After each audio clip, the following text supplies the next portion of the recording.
Hello नमस्कार साथियों, स्वागत है आप सभी का आपके अपने चैनल प्रियंका हिंदी एकेडमी में।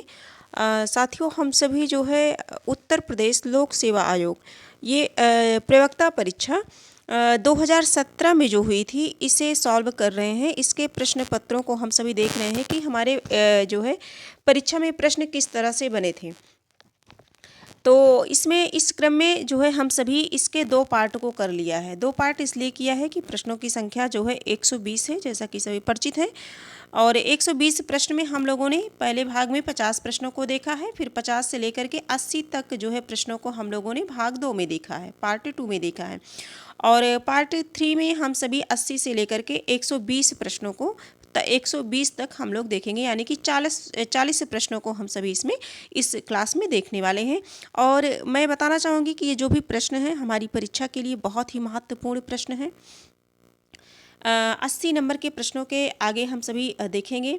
देखिए, किसी भी परीक्षा की तैयारी के लिए यदि आप तैयारी करते हैं तो सबसे पहले हमें उस परीक्षा के प्रीवियस ईयर क्वेश्चन पेपर प्रश्न पत्रों को सॉल्व करना चाहिए। और ये हमारी जो है तैयारी को मजबूत बनाते हैं, हमारे आत्मविश्वास को बढ़ाते हैं। इनसे जो हमारा मनोबल होता है, जो हम जिस लक्ष्य को अपने मन में लेकर के चलते हैं कोई भी किसी भी परीक्षा की तैयारी में, तो उनके प्रीवियस ईयर क्वेश्चन पेपर को हम सभी को विशेष ध्यान देना होता है, क्योंकि इससे यह पता चलता है कि हमें जो है प्रश्न किस तरह से जो है करने हैं, परीक्षा में किस तरह से प्रश्न पूछे जाते हैं। एक ही प्रश्न को जो है किस तरह से घुमा फिरा करके पूछा जाता है ना, क्योंकि कुछ प्रश्न रिपीट भी होते हैं, लेकिन उनके जो है पूछने का जो तरीका होता है, जो ढंग होता है, वो थोड़ा सा अलग होता है। घुमा के कहने का मतलब पूछा जाता है। और हम सभी अगर PYQ देखते हैं तो इससे जो है बड़ी सरलता से हम प्रश्नों को समझ सकते हैं, तो इसलिए ये बहुत ही उपयोगी है। और हम सभी देखते हैं 81 नंबर के प्रश्नों को देखते हैं। धर्म बुद्धि में समास है, व्याकरण से, सामान्य हिंदी व्याकरण से इसमें प्रश्न जो है सम्मिलित किए गए हैं। धर्म बुद्धि में समास है, तत्पुरुष समास है, बहुव्रीहि समास है, कर्मधारय समास है और द्वंद्व समास है। समास आपको पढ़ाया गया है इस चैनल पर, आपको जो है पूरा मतलब डिटेल में आपको इस चैनल पर मिल जाएगा। धर्म बुद्धि में समास पूछा गया है। 81 नंबर का जो प्रश्न है इसका करेक्ट आंसर हो जाएगा कर्मधारय। कर्मधारय अर्थात धर्म विषयक बुद्धि, है ना, धर्म विषयक बुद्धि। कर्मधारय समास वह होता है जिसमें उत्तर पद प्रधान होता है, जिसमें उत्तर पद प्रधान होता है, ठीक है, तथा पूर्व पद व उत्तर पद में उपमान, उपमेय, उपमान या विशेषण विशेष संबंध होता है। तो इसमें क्या है, कर्मधारय समास है। द्वंद्व समास में दोनों पद प्रधान होते हैं। बहुब्रीहि समास में कोई तीसरा पद प्रधान होता है ना।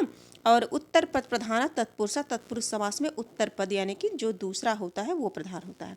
आगे हम सभी देखते हैं 82 नंबर के प्रश्नों पर चलते हैं। निम्नलिखित वाक्यांशों में से अपादान परसर्ग से युक्त वाक्य है। देखिए, ये जो है अपादान हम कान से सुनते हैं, मोहन से उठा नहीं जाता, है ना। राम ने अपने पुत्र से नाता तोड़ लिया। राम रावण के बाण से मारा। देखिए, अलग होने के अर्थ में पंचमी विभक्ति का प्रयोग होता है, ठीक है, अलग होने के अर्थ में। एक बहुत ही चर्चित है कि पेड़ से पत्ते गिरते हैं, है ना, अलग होने की स्थिति है। तो आप जो है यदि आप पढ़े हैं या वैसे भी लगा सकते हैं कि अलग होने की स्थिति में अपादान, यानी कि करेक्ट आंसर हमारा क्या हो जाएगा, करेक्ट आंसर हमारा सी हो जाएगा, ठीक। अगले प्रश्न पर चलते हैं। प्रश्न संख्या 83 देखते हैं। जब वाक्य के मध्य में कोई शब्द या पद छूट जाता है तब उसे पूरा करने के लिए उस स्थान पर कौन सा विराम लगा करके उसके ऊपर लिखा जाता है। अपूर्ण सूचक, देखिए विराम से प्रश्न को लिया गया है, विराम को पढ़ना जरूरी है और इन्हें पढ़ने के बाद 1-2 बार इन्हें विराम चिन्हों को मतलब ऐसे लिख लीजिए, लगा लीजिए कि कौन किसका है, तो आप नहीं भूलेंगे। अपूर्ण सूचक विराम चिन्ह, अर्ध विराम चिन्ह, अल्प विराम चिन्ह, हंस पद विराम चिन्ह। तो शायद आप सब भी गेस कर पा रहे होंगे इसका करेक्ट आंसर, है ना। ये क्या है, हंस पद है, और जिसे हम कैसे करते हैं, ऊपर इस तरह से लगाते हैं। आगे हम सभी देखेंगे अगले प्रश्न पर। 84 नंबर के प्रश्न पर चलते हैं। कृत प्रत्यय लगता है। कृत प्रत्यय लगता है। देखिए जो उपसर्ग होता है वो प्राय शब्द के प्रारंभ में लग करके शब्द के अर्थों को बदल देता है, और जो प्रत्यय होता है वो शब्द के अंत में लगता है, शब्द के अंत में लग करके शब्द के अर्थ को बदल देता है। तो इसमें प्रत्यय पूछा गया है, प्रत्यय में वो भी कृत प्रत्यय पूछा गया है। तो क्रिया के अंत में संज्ञा के अंत में, सी है सर्वनाम के अंत में, डी है विशेषण के अंत में। तो क्रिया के अंत में लगने वाला जो है कृत प्रत्यय कहलाता है। करेक्ट आंसर हमारा ए हो जाएगा। ठीक, आगे हम सभी देखेंगे 85 नंबर के प्रश्नों को देखेंगे। प्रश्न संख्या 85, सौदामिनी का पर्यायवाची है। सौदामिनी का पर्यायवाची है विबुध, शक्र, क्षण प्रभा और आसार। तो इसमें से जो है हमें देखना है कि सौदामिनी का पर्यायवाची है। तो सौदामिनी का देखना चाहेंगे तो चपला हो गया, है ना, प्रभा हो गया, विद्युत हो गया, क्षण प्रभा हो गया, तड़ित हो गया, ये सभी किसके हैं, जो है सौदामिनी के हैं। तो देखिए क्षण प्रभा आ गया, तो करेक्ट आंसर हमारा क्या हो जाएगा, सी हो जाएगा। विबुध देवता शक्र, ये इंद्र के हैं। शक्र मतलब इंद्र हो गया, विबुध मतलब इंद्र हो गया। आगे हम सभी देखेंगे, मतलब इंद्र के का पर्याय है। 86 नंबर के प्रश्नों को देखेंगे। इनमें से अज्ञ का पर्यायवाची शब्द नहीं है। अज्ञ, विज्ञ, अनभिज्ञ और मूढ़, मूर्ख। तो इसमें पूछा गया है इनमें से अज्ञ का पर्यायवाची शब्द नहीं है। तो अज्ञ का विज्ञ नहीं है। अज्ञ जो विज्ञ है, ये विज्ञ शब्द जो है अज्ञ का विलोम है। ठीक है, अज्ञ का विलोम है, और सभी अज्ञ के पर्याय हैं, यानी कि अज्ञ का मतलब मूढ़ भी है, मूर्ख भी है, अनभिज्ञ भी है। ठीक, आगे हम सभी देखेंगे 87 नंबर के प्रश्नों को देखेंगे। स्वधर्म शब्द का विलोम है अधर्म, परधर्म, सी है विधर्म, डी है सुधर्म। क्या पूछा गया है, स्वधर्म। स्वधर्म है ना, स्व मतलब अपना धर्म, परधर्म का दूसरा, यानी कि विलोम, विलोम का मतलब विपरीतार्थक। तो करेक्ट आंसर हमारा बी हो जाएगा। आगे हम चलते हैं। असंभव काम करना, मुहावरा बताना है। असंभव काम करना का अर्थक मुहावरा जो है आसमान के तारे तोड़ना, आसमान सिर पर उठाना, आसमान पर दिमाग होना, आसमान पर चढ़ा देना। 88 नंबर का प्रश्न है, इसका करेक्ट आंसर हो जाएगा आसमान के तारे तोड़ना, यानी कि असंभव कार्य करना। करेक्ट आंसर हमारा ए हो जाएगा। 89 नंबर के प्रश्नों को देखते हैं। प्रश्न संख्या 89, आँख का अंधा गांठ का पूरा, ये लोकोक्ति है, और लोकोक्ति का उपयुक्त अर्थ है एकदम मूर्ख, बी है जो अपना हित अहित ना समझे, और सी है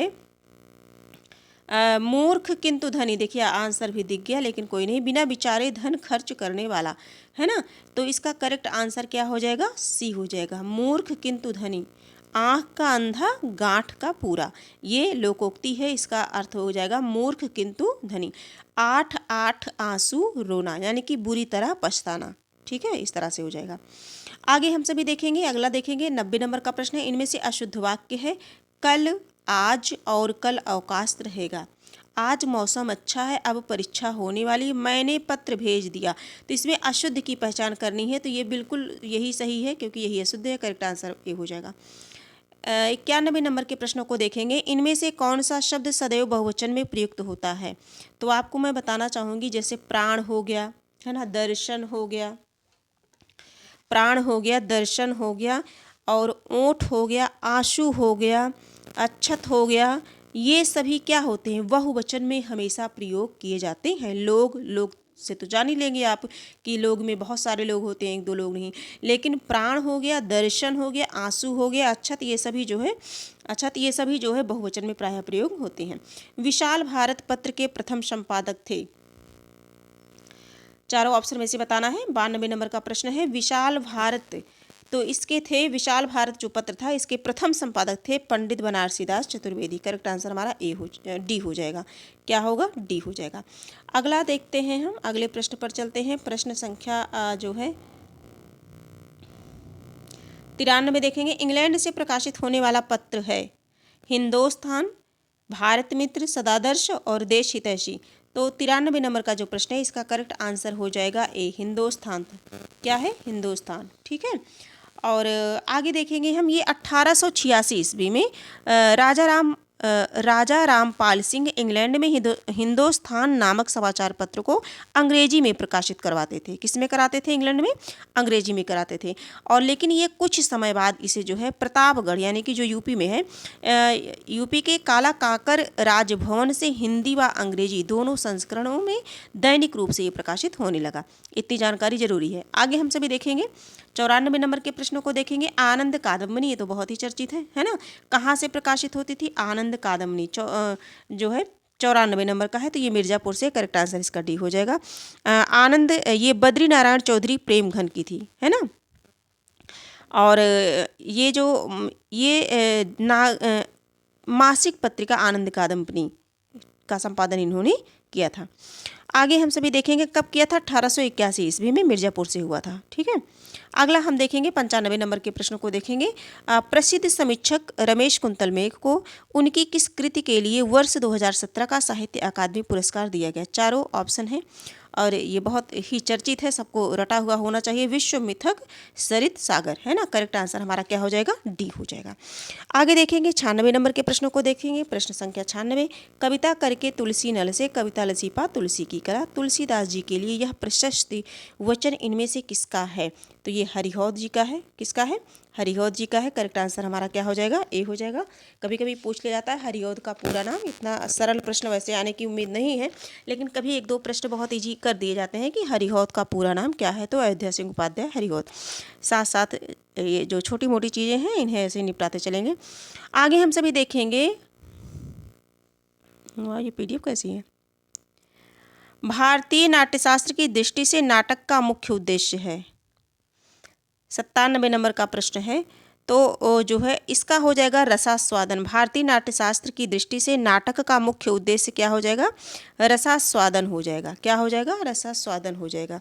आचार्य भरत ने लोक मंगल तथा रसास्वादन को नाटकों का मुख्य उद्देश्य माना है। ठीक है। और इसलिए नाटकों के तत्वों को केवल 3 ही प्रमुख माने हैं। कितने तत्व माने हैं? 3 माने हैं, वस्तु, नेता और रस। ठीक है। और जिनमें रस प्रमुख है। आगे हम सभी देखेंगे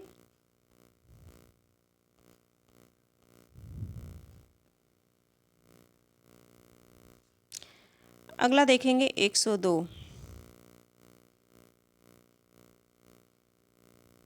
हाँ कुछ ही प्रश्न है इसमें, देख लेते हैं। हिंदी के किस कवि को एक भारतीय आत्मा के नाम से जाना जाता है? तो एक भारतीय आत्मा माखनलाल चतुर्वेदी हैं। हम आगे बढ़ते हैं। 99 नंबर का प्रश्न है। प्रश्न संख्या 99 है। 99 नंबर का प्रश्न है, तुलसीदास रचित विनय पत्रिका के पदों की कुल संख्या है? तो 279 है, 279, है ना। आगे बढ़ते हैं हम 100 नंबर के प्रश्नों को देखते हैं। निम्नलिखित काव्य शास्त्रीय आचार्यों का उनके स्थिति के अनुसार सही क्रम है, तो इनको बताना है। ये इंपॉर्टेंट प्रश्न है और बनता है, परीक्षा में बनता है। तो इसमें देखेंगे हम सभी, अगर हम देखना चाहें इसका आचार्यों के बारे में अगर हम देखना चाहें तो 7वीं शताब्दी, ये जो भामा है क्या है? 7वीं शताब्दी का पूर्वार्ध है ना। और रीति संप्रदाय के आचार्य वामन जो हैं, अगर वामन की बात करें तो वामन 8वीं, 7वीं ये और ये 8वीं। और ध्वनि संप्रदाय के प्रवर्तक जो आनंदवर्धन हैं, ये क्या हैं? ये 9वीं शताब्दी के हैं। और बचते हैं कुंतक, तो कुंतक क्या हैं? 10वीं शताब्दी के हैं। तो अगर हम इसे याद किए रहेंगे, वैसे ये सबको रटा होगा, है ना, क्योंकि बहुत ही जो है महत्वपूर्ण प्रश्न है। तो इसमें हम देख लेते हैं कि कुंतक सबसे अंत में कहाँ है? कुंतक, ये तो 3 ही ऑप्शन दिख रहा है। हाँ, तो इसी में हो जाएंगे, है ना। भामा है, फिर वामन है, आनंदवर्धन है, फिर कुंतक है। करेक्ट आंसर हमारा क्या होगा? डी हो जाएगा। आगे हम सभी देखेंगे 101 प्रश्नों को देखेंगे। प्रश्न संख्या 101, कवि कंठाभरण के रचनाकार हैं। कवि कंठाभरण के रचनाकार कौन है? क्षेमेंद्र जी हैं। क्षेमेंद्र कवि कंठाभरण के रचनाकार हैं। आगे हम सभी देखेंगे, अगला प्रश्न है 102 नंबर का जो प्रश्न है। 102 नंबर का प्रश्न है, इनमें से कौन सी एक रचना महाकाव्य नहीं है? महाकाव्य नहीं है। देखिए प्रश्न किस तरह से परीक्षा में पूछे जाते हैं। महाकाव्य नहीं है। प्रसन्न राघव, शिशुपाल वध, कुमार संभव, किरातार्जुनीयम। तो 102 नंबर का प्रश्न है, इसका करेक्ट आंसर हो जाएगा प्रसन्न राघव। यही नहीं है, बाकी शिशुपाल वध, किरातार्जुनीयम और कुमार संभव ये सभी क्या हैं? महाकाव्य हैं। ठीक है। और जो प्रसन्न प्रसन्न राघव जो है जयदेव का नाटक है। प्रसन्न राघव क्या है? जयदेव का नाटक है। और शिशुपाल जान ही रहे हैं महाकवि माघ का है ना। और कुमार संभव और किरातार्जुनीयम, कुमार संभव तो कालिदास की है और किरातार्जुनीयम में किसकी है? भारवी की है। आपको संस्कृत साहित्य से संबंधित महत्वपूर्ण रचनाकार और उनकी महत्वपूर्ण रचनाएं, ये सभी जो है आपको मिल जाएंगी इसी चैनल पर। और एक बार पूरा टोटल हम सभी पढ़ चुके हैं, लेकिन पुनः जो है परीक्षा को ध्यान में रख करके रिवीजन के तौर पर जो है साहित्यकार और उनकी रचनाएं और महत्वपूर्ण प्रश्न जो परीक्षा में कई बार बने हैं, इनकी एक अलग से क्लास जो है चलाने की कोशिश की जाएगी। आगे हम सभी देखेंगे 103 नंबर का प्रश्न, इनमें से भास की कृति है।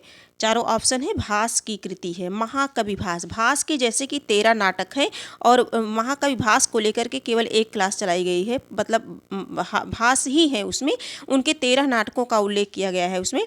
तो आप चाहें तो देख सकते हैं इस चैनल पर। इनमें से भास की कृति है, तो भास के कुल 13 नाटक हैं। तो ये कालिदास के पूर्ववर्ती कवि हैं, ठीक है। और इनके अगर 13 नाटकों के बारे में हम देखें, पहले हम अपने आंसर को देख लेते हैं। तो बालचरित, भास की रचना क्या है? बालचरित है। प्रतिमा नाटकम, अभिषेक, पंचरात्र, मध्यम व्यायोग, दूत, घटोत्कच, कर्णभार, दूतवाक्यम, उर्भंग, बालचरित, चारुदत्त, अभिमार्कम, प्रतिज्ञा, योगेंद्र नारायण, स्वप्नवासु दत्तम। ये सभी किसकी रचना है? ये सभी महाकवि भास की रचना है। हम लोगों ने 103 नंबर के प्रश्नों को कंप्लीट कर लिया। अब देखेंगे 104 नंबर का प्रश्न है, इनमें से कालिदास की प्रथम काव्य कृति है। कालिदास की प्रथम काव्य कृति है, चारों में से बताना है। पहली काव्य कृति है, 104 नंबर का प्रश्न है। तो ये क्या है? ऋतुसंहार है। पहली काव्य कृति क्या है? ऋतुसंहार। देखिए, रघुवंशम, कुमार संभवम, मेघदूतम, ऋतुसंहारम, ये चारों महाकवि कालिदास की ही रचनाएं हैं। लेकिन इसमें पूछा गया है कि सर्वप्रथम है, तो सर्वप्रथम ऋतुसंहार है और इसमें 6 ऋतुओं का वर्णन किया गया है। 6 ऋतुएं हैं, कभी कभी दे दिया जाता है ग्रीष्म, वर्षा, शरद, हेमंत, शिशिर और वसंत, ठीक है। तो इस प्रकार से 6 ऋतुओं का इसमें वर्णन किया गया है। आगे हम सभी देखेंगे, अगले प्रश्न पर चलते हैं। प्रश्न संख्या 105 देखते हैं। मालती माधव किसकी रचना है? भास, भरत मुनि, भारवी, भवभूति, मालती माधव। तो मालती माधव जो है ये भवभूति की रचना है। किसकी है? भवभूति की रचना है मालती माधव। करेक्ट आंसर हमारा डी हो जाएगा। और ये जो है श्रृंगार रस प्रधान है। कैसा रस है? श्रृंगार रस प्रधान है। श्रृंगार रस प्रधान है। श्रृंगार वर्तनी की दृष्टि से भी कभी कभी पूछा जाता है। और ये 10 अंकों का प्रकरण है। कितने अंक हैं इसमें पूछ लिया जाता है? तो 10 अंक हैं, ठीक है। इसमें मालती और माधव तथा मकरंद तथा मदयंतिका के प्रणय और परिणय का वर्णन किया गया है। मालती और माधव।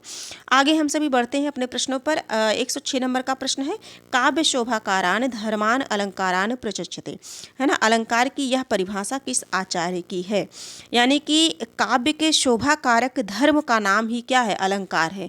काव्य के शोभाकारक धर्म का नाम क्या है? अलंकार है। तो ये किसकी है? चारों ऑप्शन में से बताना है कि किसकी है। तो ये दंडी की है। करेक्ट आंसर हमारा बी हो जाएगा, बी होगा। अगला देखेंगे हम, अगले प्रश्न पर चलते हैं। 107 नंबर का, तद दोषो शब्दार्थो शगुणामूलंकृति कृति पुनः क्व अपि, यह काव्य लक्षण किस आचार्य द्वारा निरूपित है ना। चारों ऑप्शन है, इनमें से देखेंगे। ये जितने भी हैं ये बहुत इंपॉर्टेंट हैं और ये जो है ये हम सभी को जो है परिचित होना चाहिए इससे। कहने का मतलब रटा होना चाहिए। तो ये मम्मट जी का है। किसका है? मम्मट का है, ठीक है। 108 नंबर के प्रश्न पर चलते हैं। 108 नंबर का, काव्य शास्त्रीय ग्रंथ काव्य मीमांसा। काव्य मीमांसा किसकी है? राजशेखर की है। करेक्ट आंसर जो है सी हो जाएगा। काव्य मीमांसा किसकी है? राजशेखर की है। आगे हम बढ़ते हैं। अगला प्रश्न देखते हैं। 9 नंबर का प्रश्न है, काव्य शोभाया कर्तारो धर्मागुणा, काव्य गुण के संदर्भ में यह कथन किस आचार्य का है? तो चारों ऑप्शन में से बताना है। ऑप्शन ए है भामा, बी है वामन, सी है मम्मट और डी है दंडी। तो क्या हो जाएगा इसका? इसका हो जाएगा बी, यानी कि वामन हो जाएगा। क्या होगा? वामन हो जाएगा। करेक्ट आंसर हमारा बी हो जाएगा, ठीक है। अगले प्रश्न पर हम चलते हैं। 110 नंबर के प्रश्नों को देखते हैं। हरित्राता समास पद का विग्रह होगा। हरिणः त्राता क्या होगा? हरिणः त्राता। करेक्ट आंसर हमारा सी हो जाएगा। करेक्ट आंसर क्या हो जाएगा? सी हो जाएगा। जैसे ये जो है हरित्राता समास पद का अगर हम विग्रह करेंगे तो क्या हो जाएगा, हरिणा त्राता, ठीक है। और हरिणा त्राता इसमें जो है तृतीया तत्पुरुष समास है। कैसा समास है, तृतीया तत्पुरुष समास है। आगे हम सभी देखेंगे 111 नंबर के प्रश्नों को देखेंगे। गोधूम चड़कम में समास है, गोधूम 111, गोधूम चड़कम में समास है, तो इसमें समाहार द्वंद्व समास है। कौन सा समास है, समाहार द्वंद्व समास है। हमारा करेक्ट आंसर क्या बनेगा, डी हो जाएगा। आगे देखेंगे समाहार द्वंद्व, इतरेतर द्वंद्व, ये सारे पढ़ाया गया है आप सभी को, आप चाहें तो देख सकते हैं। जगती शब्द, देखिए शब्द रूप से भी प्रश्न बनते हैं, धातु रूप से भी प्रश्न बनते हैं। सभी प्रश्नों को आप प्रत्यक्ष रूप से देख भी पा रहे हैं, है ना। तो इससे अंदाज़ा लग गया होगा कि हमें किसी भी टॉपिक को छोड़ना नहीं है और बहुत बारीकी से अध्ययन करना है। जगती शब्द, जगती जगत शब्द के, जगत शब्द है ना, कि किस विभक्ति का रूप है, क्या जगती, जगती जो है कौन सी विभक्ति शब्द का रूप है ना। तो चारों में से बताना है। 112 नंबर का प्रश्न है, तो ये हो जाएगा सप्तमी विभक्ति, क्या बनेगा, सप्तमी विभक्ति का है। और जगत शब्द का और कुछ ऐसे हैं जिन्हें जो है विभक्ति पर आपको जो है देख लेना चाहिए। आगे देखेंगे 113 नंबर का प्रश्न है, परिश्रम बिना ज्ञान प्राप्त नहीं होता, वाक्य का संस्कृत अनुवाद होगा। परिश्रमेण बिना ज्ञानम न प्राप्यते, ये करेक्ट आंसर इसका क्या बनेगा, बी हो जाएगा। परिश्रमेण बिना यानी कि परिश्रम के बिना ज्ञान प्राप्त नहीं होता, आंसर इसका बी हो जाएगा। 114 नंबर का प्रश्न है, बनारस अखबार का प्रकाशन कब शुरू हुआ था, बनारस अखबार का प्रकाशन कब शुरू हुआ था। चारों ऑप्शन में से बताना है कब हुआ था। ऑप्शन ए है 40 1800, 1841, सी है 1844 और डी है 1845। तो करेक्ट आंसर इसका क्या हो जाएगा, डी हो जाएगा। और इसके संपादक की बात अगर की जाए तो राजा शिव प्रसाद सितारे हिंद थे और यह उत्तर प्रदेश से प्रकाशित पहला हिंदी समाचार पत्र था, ये इसीलिए बहुत इंपॉर्टेंट है, ठीक है। आगे हम सभी देखेंगे 115 नंबर के प्रश्नों को देखेंगे। कवित्त कहो दोहा कहो, तुलय न छप्पै छंद, बिरचो यह विचार के, यह भखै रस कंद। यह काव्य पंक्ति किसकी है, तुलसीदास, बी है रहीम, सी है त्रिलोचन शास्त्री, डी है भारतेंदु हरिश्चंद्र। 115 नंबर का प्रश्न है, तो ये रहीम दास की पंक्तियां हैं। किसकी है, रहीम दास की पंक्तियां हैं, ठीक है। रहीम दास की अगर रचनाओं की बात करें तो रास पंचाध्यायी, खेत कौतुकम, ठीक है, बरबय नायिका भेद, श्रृंगार सोठा, मदनाष्टक, ये सभी जो है रहीम की हैं। आगे हम सभी देखेंगे 116 नंबर का प्रश्न है, इनमें से कौन शब्द उसके सही अर्थ का एक युग्म गलत है। आप देखेंगे इस तरह से, युयुत्सु मतलब युद्ध करने के इच्छुक, मुमूर्षु मोक्ष प्राप्ति का अभिलाषी, जिज्ञासु जानने की इच्छा, तितीर्षु तप करने नहीं, तितीर्षु यही हमारा गलत हो जाएगा। कहने का मतलब आंसर हमारा करेक्ट इसका डी हो जाएगा। तप करना नहीं बल्कि तो है तैर कर पार करने की इच्छा रखने वाले को हम तितीर्षु बोलते हैं, एक शब्द। आगे हम सभी देखेंगे, अगला प्रश्न है हमारा, औचित्य के आधार पर होता है सामर्थ्य निर्णय, सन्निधि निर्णय, अर्थ निर्णय, उपयुक्त सभी। 117 नंबर का प्रश्न है। 117 नंबर का जो प्रश्न है इसका करेक्ट आंसर हो जाएगा अर्थ निर्णय। क्या हो जाएगा, अर्थ निर्णय हो जाएगा, यानी कि करेक्ट आंसर हमारा सी हो जाएगा। औचित्य मत का प्रतिपादन जो है आचार्य क्षेमेंद्र ने किया है। किसने किया है, आचार्य क्षेमेंद्र ने। औचित्य संप्रदाय आचार्य क्षेमेंद्र। 118 नंबर का प्रश्न है ना। 118 नंबर का प्रश्न है, परि प्रेम नंदलाल के मोह न भावत जोग, मधुप राज पद पाई के भीख न मागत लोग। दृष्टांत अलंकार, विभावना, उदाहरण, निदर्शना। तो इसमें कौन सा अलंकार होगा ये बताना है। तो इसमें क्या है, दृष्टांत अलंकार है। जहाँ जो है उपमेय और उपमान संबंधी दो वाक्यों की धर्म भिन्नता पर भी बिंब प्रतिबिंब से समानता हो, वहाँ पर जो है दृष्टांत अलंकार होता है। आगे हम सभी देखेंगे 119 नंबर का प्रश्न है, हिंदी साहित्य सम्मेलन द्वारा प्रकाशित सम्मेलन पत्रिका के भारतेंदु अंक के इनमें से अतिथि संपादक थे, कौन थे। चारों ऑप्शन में से बताना है। 119 नंबर का प्रश्न। ऑप्शन ए है डॉक्टर रामस्वरूप चतुर्वेदी, बी है अज्ञेय है, डी है देवीदत्त शुक्ल, सी है सुमित्रानंदन पंत। 119 नंबर का प्रश्न है, तो इसका हो जाएगा अज्ञेय जी। करेक्ट आंसर हमारा बी हो जाएगा, ठीक है। आगे देखेंगे 120 नंबर का प्रश्न देखेंगे, जो कि इस पूरे प्रैक्टिस सेट का जो है समझिए आखिरी प्रश्न है। लघु मानव की धारणा किसकी प्रवृत्तिगत विशेषता है? लघु मानव की धारणा, तो ऑप्शन ए है नई कविता, बी है दलित विमर्श, सी है प्रगतिवाद, डी है छायावाद। तो इनमें से जो है ये नई कविता है। क्या है? नई कविता की विशेषता है। करेक्ट आंसर हमारा ए हो जाएगा। तो आज हम लोगों ने कितने प्रश्न किए? 80 से लेकर के जो है 120, यानी कि जो है 20 इधर 20 इधर, 40 प्रश्नों को हम लोगों ने देखा और सीखा। ठीक है, तो आज की क्लास यहीं कंप्लीट होती है। फिर हम कोई नई प्रैक्टिस लेकर के उपस्थित होंगे आप सभी के समक्ष।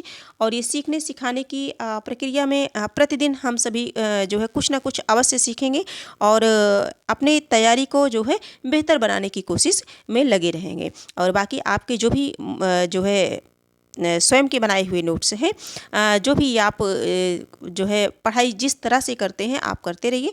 बाकी अगर प्रैक्टिस करना चाहते हैं, प्रीवियस ईयर क्वेश्चन पेपर को देखना चाहते हैं, तो आप सभी को मैं बताना चाहूँगी कि 2021 से ले करके 2005 तक जितने भी टीजीटी के जो है प्रश्न पत्र अभी तक हुए हैं, पेपर हुए हैं, उन सभी का जो है व्याख्या सहित चारों ऑप्शन एक्सप्लेन सहित आपको जो है पूरी प्रामाणिकता के साथ इस चैनल पर आपको सरलतापूर्वक मिल जाएगा पेपर। और इसके साथ ही साथ जो है पीजीटी का भी जो है 2021 का और 2016 का शायद अभी 2 ही जो है प्रश्न पत्र सॉल्व कर पाए हैं हम सभी, है ना। बीच में थोड़ा सा स्वास्थ्य ठीक ना होने के कारण उसे वहीं पर रोक दिया गया। फिर हम सभी एलटी ग्रेड का कर रहे हैं। जैसे ही एलटी ग्रेड करते हैं, इसके जो है तुरंत बाद हम सभी पीजीटी को सॉल्व करेंगे। और आपकी क्लास जो है ऐसे होती रहेगी। हम जो है महत्वपूर्ण प्रश्नों को लेकर के आप सभी के समक्ष उपस्थित होते रहेंगे।